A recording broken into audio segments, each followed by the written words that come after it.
আসসালামু আলাইকুম, কেমন আছেন সবাই? আশা করি আল্লাহর মেহেরবানিতে সবাই খুব ভালো আছেন। Welcome to Maria kitchen. আজ আপনাদের সাথে শেয়ার করব কচু খেলে যাদের গলা চুলকায় তারা এইভাবে একবার কচু ভাজা করে খেয়ে দেখতে পারেন। আমার মতন এইভাবে কচু ভাজা করে খেয়ে দেখবেন, তাদের একদমই গলা চুলকাবে না ইনশাআল্লাহ বলতে পারি। তো চলুন কথা না বাড়িয়ে আজকে রেসিপিটা শুরু করা যাক। তো এই রেসিপিটা করার জন্য এইখানে আমি 2টা কচু নিয়েছি। এখন এই কচুটাকে আমি খুব ভালো করে ছিলে পাতলা পাতলা করে কেটে নেব। এবার চুলায় একটি হাঁড়ি বসিয়ে এখানে দিয়েছি পরিমাণ মতন পানি। এখন এখানে দিয়ে দেব ধুয়ে রাখা কচুগুলো। এখানে দিয়ে দিচ্ছি 1 চামচের মতন লবণ। লবণটা দিলে কচু খেলে কিন্তু একদমই গলা চুলকাবে না। এখন আমি ঢাকনা দিয়ে ঢেকে প্রায় 5 মিনিটের মতন এটাকে সিদ্ধ করে নেব। এই তো 5 মিনিট পর ঢাকনাটা উঠিয়ে দিলাম। এই তো এরই মধ্যেই কিন্তু কচুগুলো সিদ্ধ হয়ে গিয়েছে। আর এই কচুটা কিন্তু আমি একদম পাতলা পাতলা করে কেটেছি, আশা করি দেখেই বুঝতে পেরেছেন। এখন আমি এগুলাকে নামিয়ে একটু ঠান্ডা করে নিচ্ছি। ঠান্ডা হয়ে গেলে এর মধ্যে আমি এখন বাকি মশলাটা দিয়ে দিব।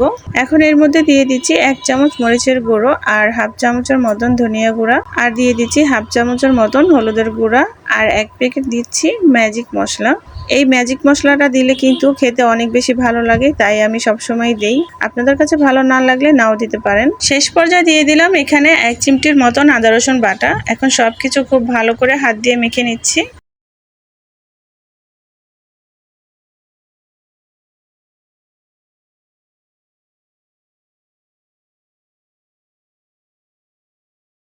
ভালোভাবে মেখে নিয়ে চলে যাচ্ছি এখন ভেজে নেওয়ার জন্য। তো প্রথমে চুলায় একটি ফ্রাই প্যান বসিয়ে এখানে সামান্য পরিমাণ তেল দিয়ে তেলটাকে একটু গরম করে নিয়েছি। এখন এখানে এক এক করে কচুগুলো দিয়ে দিব। সবগুলো কচু দেওয়া হয়ে গেলে এক পাশ হয়ে আসা পর্যন্ত অপেক্ষা করে নেব।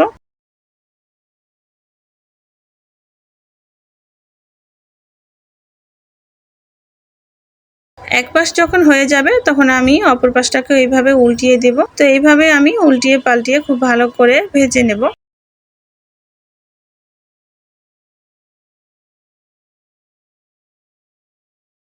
এই তো ভেজে নেওয়া হয়ে গিয়েছে। এখন আমি এগুলাকে উঠিয়ে নিচ্ছি। উঠিয়ে নিয়ে এখন সেম কড়াইতেই আমি দিয়ে দিচ্ছি কিছু পেঁয়াজ কুচি আর 3টার মতন শুকনা মরিচ। এখন এগুলোকেও একটু ব্রাউন কালার করে ভেজে নেব। তো এইভাবে পেঁয়াজ কুচিটা দিয়ে ভেজে কচুর উপর দিলে কিন্তু খেতে খুবই ভালো লাগে। তবে আপনাদের যদি পছন্দ না হয় নাও দিতে পারেন, তবে এইভাবে একবার খেয়ে দেখবেন, খুব ভালো লাগে। এই তো পেঁয়াজ আর শুকনা মরিচ খুব ভালো করে ভেজে নিয়েছি। তো চলুন আপনাদের একটু পরিবেশন করে দেখাই। এই তো দেখতেই তো পেলেন আজ কত সহজ উপায় এই কচু ভাজাটা করে দেখালাম। এটা দেখতে যতটা সুন্দর, খেতেও কিন্তু অনেক বেশি ভালো হয়েছিল, একটুও কিন্তু গলায় ধরেনি। তো আমার আজকের এই ছোট্ট ভিডিওটা ছিল এই পর্যন্তই। ভিডিওটা ভালো লাগলে লাইক এন্ড সাবস্ক্রাইব করে দিবেন। আল্লাহ হাফেজ।